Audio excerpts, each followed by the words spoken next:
बिस्मिल्लाहिर्रहमानिर्रहीम। अस्सलाम वालेकुम प्यारे प्यारे व्यूअर्स, क्या हाल है आप सबका। मुझे उम्मीद है कि आप सब बिल्कुल खैर खैरियत से होंगे। जी, तो आप देख रहे हैं कि आज प्लेट में कोई पाउडर सा है। तो ये पाउडर क्या है? ये है हल्दी, घर में बनी हुई खालिस हल्दी। जी, अगर आप घर में बनी हुई खालिस हल्दी इस्तेमाल करें तो इसके इतने फ़ायदे हैं कि आप सोच भी नहीं सकते। तो चले आए हम शुरू करते हैं इसको कैसे करना है। सबसे पहले बाज़ार से हल्दी ले लेनी है आपने। कच्ची हल्दी लेके 2 किलो ली है मैंने यहाँ पे। उसको अच्छे से वॉश कर लेना है। हल्दी के ऊपर मिट्टी बहुत ज़्यादा लगी होती है, इसलिए इसको अच्छी तरह से धोना है पहले।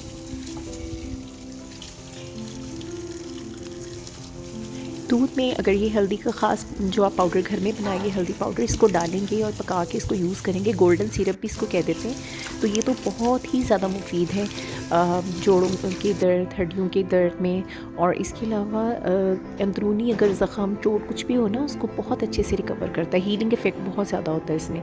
अच्छा, अपने अच्छे से धोने के बाद इसको एक पैन में डाल लेना है, एक पतीले में डाल लें। और पतीले में डालने के बाद आपने पतीले में पानी डालना शुरू कर देना है। और पानी जो है वो आपने इतना डालना है कि तमाम की तमाम हल्दी उसमें अच्छे से भीग जाए, डिप हो जाए।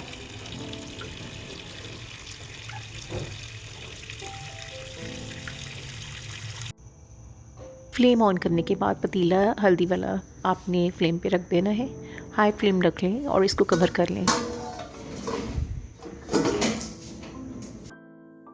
कम से कम इसको मैंने 1 घंटा बॉईल किया। और 1 घंटा बॉईल करने के बाद जब ठंडा हुआ तो ये देखें कितना खूबसूरत इस पानी का कलर है। इससे पता चल रहा है आपको कि कितना खूबसूरत हल्दी का भी कलर होगा।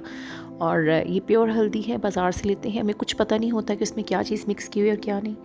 तो अब इस पानी को जो है वो हमने सिंक में फेंक देना है। एक्स्ट्रा वाटर है ये, इसको आप फेंक दें, निकाल दें इसको।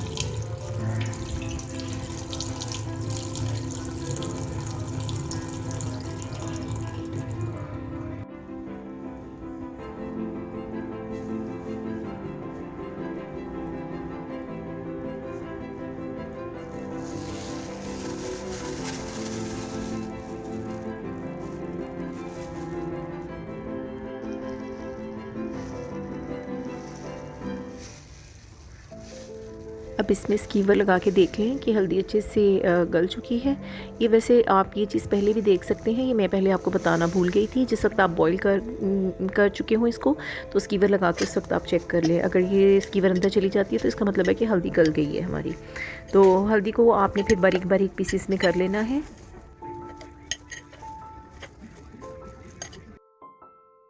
बाद हल्दी के छोटे छोटे टुकड़े करने के बाद आपने इसको किसी ट्रे में या किसी टोकरियों में फैला लें। और फैलाने के बाद इसको 4-5 दिन के लिए धूप में अच्छी तरह से ड्राई होने के लिए रख दें। तो जब ड्राई हो जाएगी तो देखें इसकी कंडीशन कुछ इस तरह से होगी।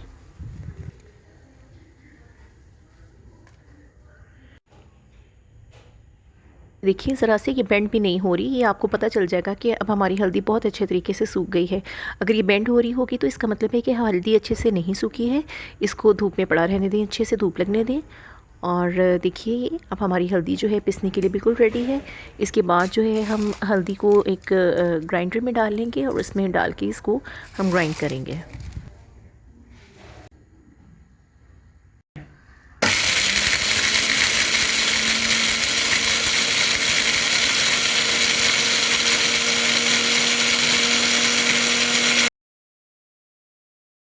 देखिए माशाल्लाह से कितना खूबसूरत कलर है और हमें घर में साफ़ सुथरी और बिल्कुल खालिस हल्दी दस्तयाब है।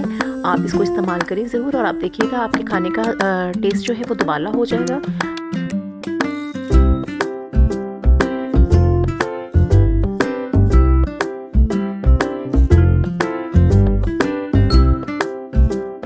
Like, share and subscribe my channel and press bell icon for latest notifications. Follow me on Instagram and Facebook page also, and thanks for watching. And Allah Hafiz.